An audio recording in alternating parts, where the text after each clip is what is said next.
So, what was your favorite part of the bye week? Was it Dallas getting their asses handed to them, or Donovan McNabb getting benched in favor of Rex Grossman?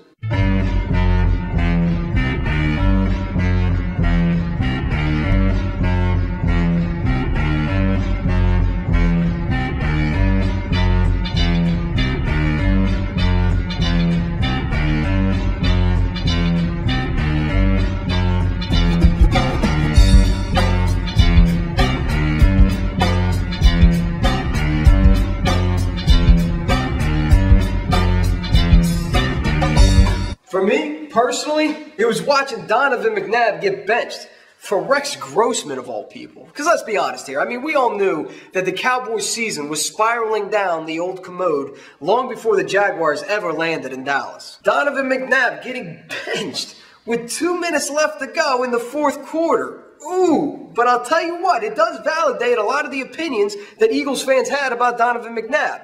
Opinions that were largely frowned upon by the national media. I mean, for years, we've been sitting here and saying, Donovan McNabb cannot run an effective 2-minute drill. And then the national media sits there and says, Nope, Donovan McNabb can lead an effective 2-minute drill. No, he can't. No, he cannot. And by the way, he's a very inaccurate passer. We here in the national media believe, based on the number of interceptions that he's thrown, that Donovan McNabb is a very accurate passer. What fucking games are you watching? I mean, are we even talking about the same guy? Because the guy I'm talking about cannot lead his team from behind in the fourth quarter. Nope. No, that is not true. Donovan McNabb is the ultimate team leader. Jesus, do you even know what you're talking about? I mean, because we do. We saw it with our own 2 eyes.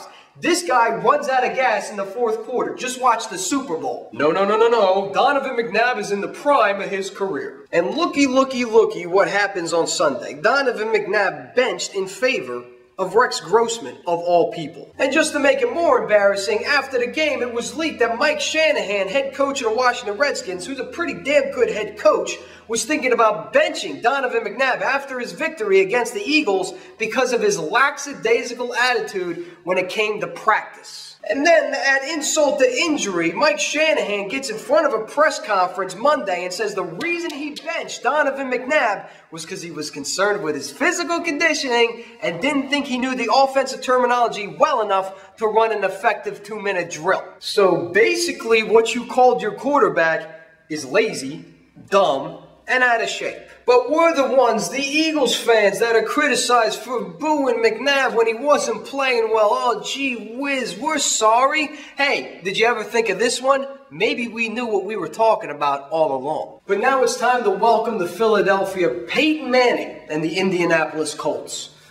Peyton Manning, half of the Manning brothers, well, at least the talented ones, half of the double-stuffed Oreo Racing League, and who's in half of all the fucking commercials I see on TV anymore. Don't do it. Cut that meat! Sandwich. Cut that meat!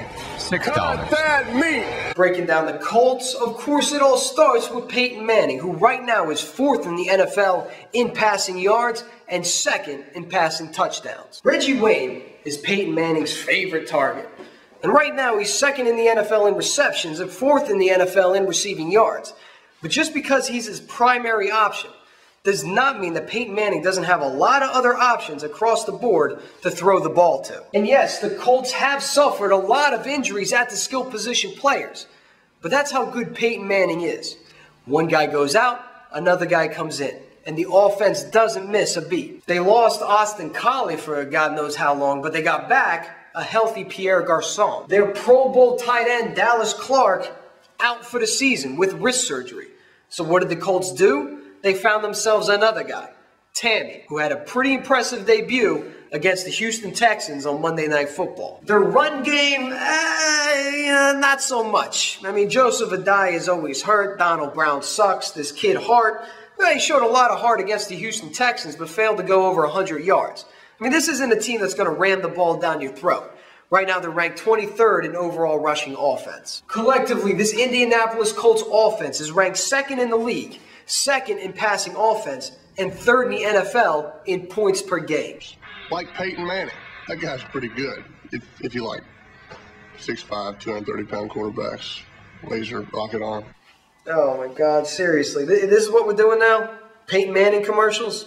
The Indianapolis Colts defense? Well, they're built kind of like the Philadelphia Eagles defense. A little bit undersized, but built for speed. Their main pass rushers are Mathis and Freeney. And against a questionable Eagles offensive line, these two are the guys that are going to give us fits. Try to keep in mind, Mathis and Freeney, these are the kings of the sack fumble. So not only do you got to protect the quarterback, you got to protect the ball too. Their starting corners are Townsend and Hayden, not household names, a very young secondary, but part of a secondary that's ranked 7th against the pass. Their linebackers, Brackett, Session, and Wheeler, they're okay. They're solid. They're an above-average group of linebackers, but nothing more than that. Collectively, this Indianapolis Colts defense is ranked 17th in the league, 20th in points per game allowed. Looks as good. No. Get off of me. I'm trying. Try harder. I don't know why you're doing this, all right? It's just fucking uncalled for. So here is how the Philadelphia Eagles beat the Indianapolis Colts. Key to victory number 1, defensive line. This is your time to shine. Because you got to rush Peyton Manning with 4 guys. And pretty much only 4 guys. You can't blitz him. He's just too smart for that. He just is. Between the muddle huddle and getting to the line of scrimmage and under center with 20 seconds left to go on the play clock, barking out false snap counts, barking out false audibles. This guy has made an art out of making the defense show its cards before the ball is even snapped. And then once you show the blitz, you're screwed. He's on the same page as his receiver. If you bring up a safety, his receiver is just going to run a route that fills the void that safety left behind and get a first down. That's how smoothly this Indianapolis Colts offense goes. That's why it's so important for the front 4 to get the pressure and not to have to rely on the blitz to get after the quarterback. Key to victory number 2, the secondary has to step it up. Because 2 weeks ago against the Titans, you let one guy basically take the game away from you. You let some Tyrone Bigham's look-alike from Rutgers, some late first-round hack, embarrass you. One guy! And if you think that you have problems with one guy, the Indianapolis Colts, they got a lot of guys. The defensive game plan has got to be better. It's got to be better. And you can't just go forgetting about guys like you did against the Tennessee Titans and Kenny Britt. And the members of the secondary, you have to be held accountable and responsible for the zones and the individuals that you're supposed to be covering. I'm looking at you, Ellis. Tell night in New England. You're going down, Manning. That's right, I am. Free. 4th floor. Get a massage today. It really stopped being funny 4 commercials ago.